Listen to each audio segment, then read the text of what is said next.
Hello and welcome to 10-Minute Tactical Maps, your guide for making tactically rich wilderness battle maps for your favorite tabletop RPGs. For an introduction to this system, please see my first video on this channel, which is linked in the description. In this video, I'm drawing a forest map. Typically, we begin by rolling for the subtype. In this case, the only type that I haven't drawn yet is undergrowth. So, the description is areas that would be empty are briar patches, and areas that would be briar patches are empty. Pretty simple conceptually. So let's draw the standard forest props. First up, large deciduous trees. That is 1d4 plus 1, so 2. All right.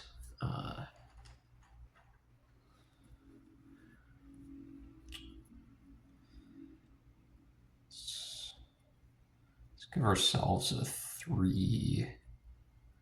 three-lobed tree here.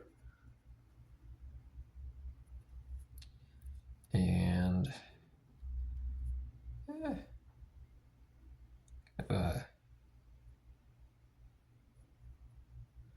elliptical one. Oh, okay. There we go.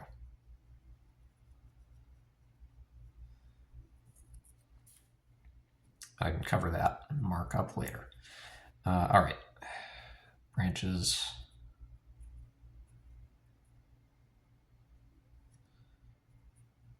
I'm not sure how many to do for this. I do include an option for rolling. It just seems a little bit excessive to do that for each tree. I think I'll go for 3 here. A symmetrical look for this one would be pretty nice.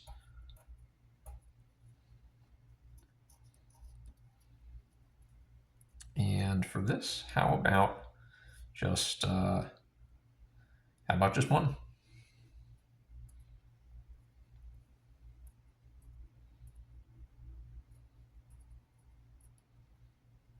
Okay. All right, onto the small deciduous trees. That's the second standard prop. So the number is 1d8 plus 1d4 plus 8, 14 in total.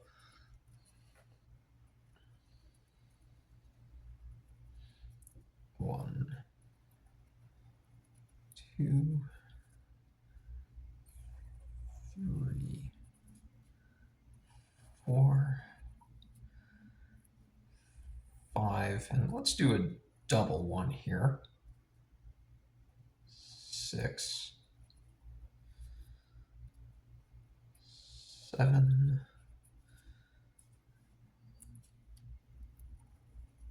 8, 9, 10, 11, 12, 13, and 14. Okay, and then we'll put some main branches on a few of these.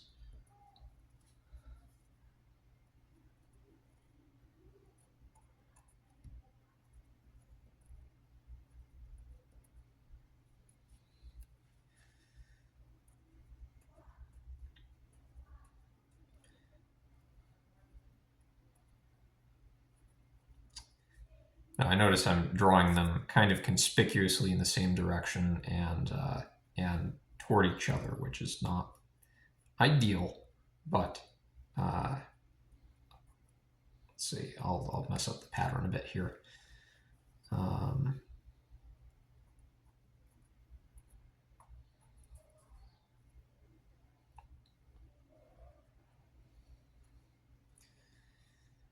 And of course, not all of these need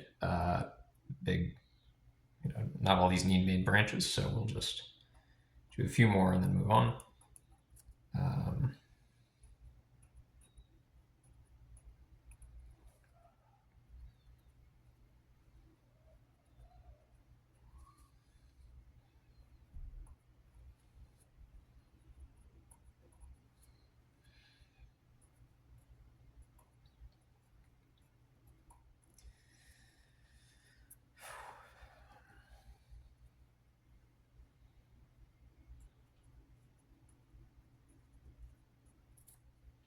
I really like to give the climbers something to do. I feel like it's a really underutilized way, I mean, at least in my experience as an amateur, uh, to make things happen is to add a third dimension to the trees. Okay, we'll just do one stray branch there and then move on. Okay, tiny trees, and this will go faster. D4, D6, and plus 8. Okay, 18 total. Let's do 1, 2, 3, 4, 5, 6, 7, 8, 9, 10, 11, 12, 13, 14, 15, 16, 17, 18. All right. And what else? Okay, well, now we're on to the random props. I have 2 of these. All right, 8 is a briar patch. So this, and 2 of them. No, excuse me, 1d4 plus 2, so 4 of them. Now this is a bit odd because it's inverted. What's normally a briar patch is now no longer a briar patch. But we can still draw the outline here. So where do we want the clearing to be? Maybe somewhere next to one of the large trees would make sense.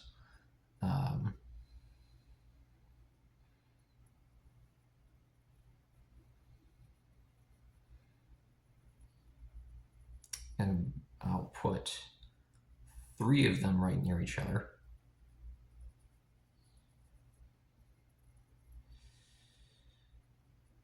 And then the 4th one can go right here.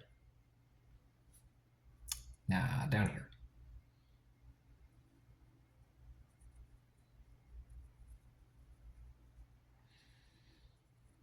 Okay.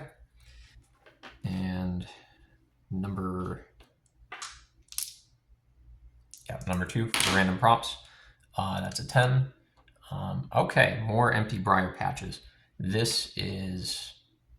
Now, normally duplicates are fine, I say, but just for the sake of variety, I'm going to do another one.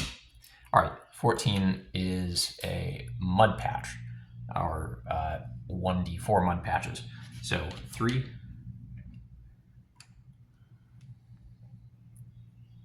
And these can be pretty big.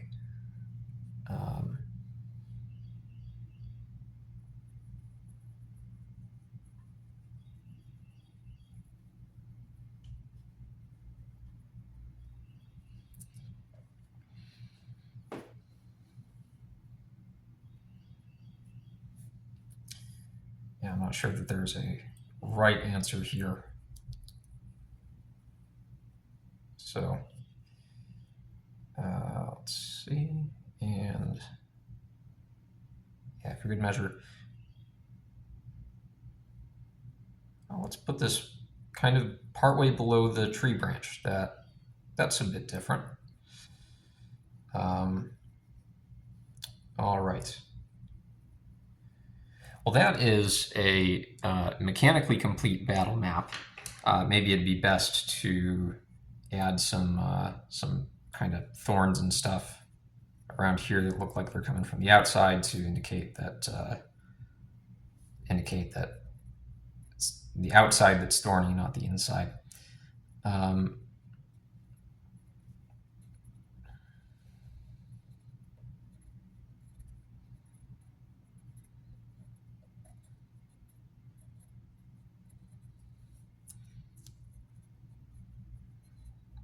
Okay, let's do the kind of the individual scratch marks first, and then I can branch them out in a minute.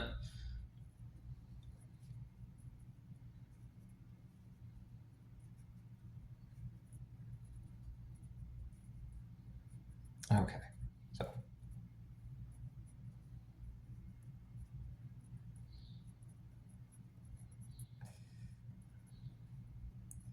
And then, as usual, I'll color this in a bit to just to improve the aesthetic quality. But you could play on the map as it is right now, and when I say 10-minute tactical maps, that's what I'm getting at. That it might not be pretty, but you can play on it within 10 minutes for most of these. And for some of them, it's far less than 10 minutes. There's an unusual number of props to draw for the forests in general, and so those will tend to be slower, especially if you put a lot of main branches on, like as I'm fond to do, want to do. Anyhow, all right. So that's and then maybe add some waviness in here. So,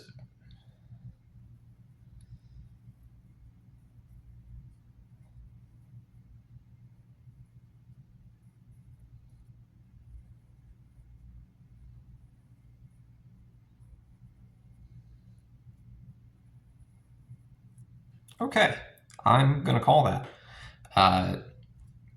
So I'll color this in and get back to you. As a minor update, I realized that there is something that I forgot to update the instruction document. Normally, even though I think it's interesting to have the most of the floor covered in briar patches, I do want there to be some consistently be some patches with no briars or other obstacles, just to make the field more dynamic. And so the document should be updated to say there are 1d4 large or huge patches that do not have briars in them, even aside from these cases where you're inverting the patches that would have briars. So 1d, okay, 3 of them, and we'll put one of those clearings here.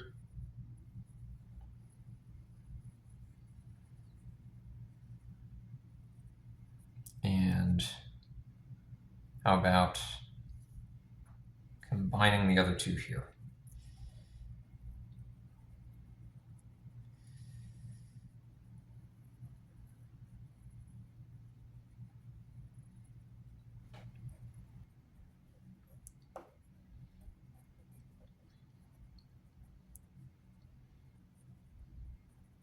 I shouldn't have drawn anything there because there aren't any briars in that space with the tree trunk either. So, oh well. This is part of the reason why I advise, if you do have some time to take with these, draw very light your first time around as you're sketching it out initially, and then you can trace back over it, and like once you've identified the things that you aren't really satisfied with, and kind of fudge the lines a bit, so that things are, so the placement of your strokes are a little bit more how you want them, and yeah, combine that with an eraser, and it'll be a nice second draft of your map, so to speak. If somebody looks really hard, they could probably still find the artifacts of your partly erased miscellaneous or unintended stroke, but hopefully no one's going to complain about that. All right, so that's all. Now we've got the completed map, once again, mechanically completed map, I'll get back to you with the colored in version. Hello and welcome back. It's much later. I finished coloring the map, as you can see. The reason that I waited till the next day is because I realized that the artificial lighting I have here is yellow tinted, so all the colors were washed out. You couldn't even make out. Some things were colored in some cases. So hopefully it's more clear now that it's colored that the map is dominated by briar patches, especially if you've seen some of the other maps to contrast it with. Anyhow, as a fair warning, forest maps, I think of all 5 of the types, take the longest to colorize by a long shot, because not only do you have a bunch of individual objects, dozens of individual objects to color in, you've got dozens of individual objects to color around. So even coloring in the background takes longer than it would if this was a pretty empty field or something. Anyhow, I hope that you found this a worthwhile demonstration of the system, and I invite you back for another episode. Goodbye.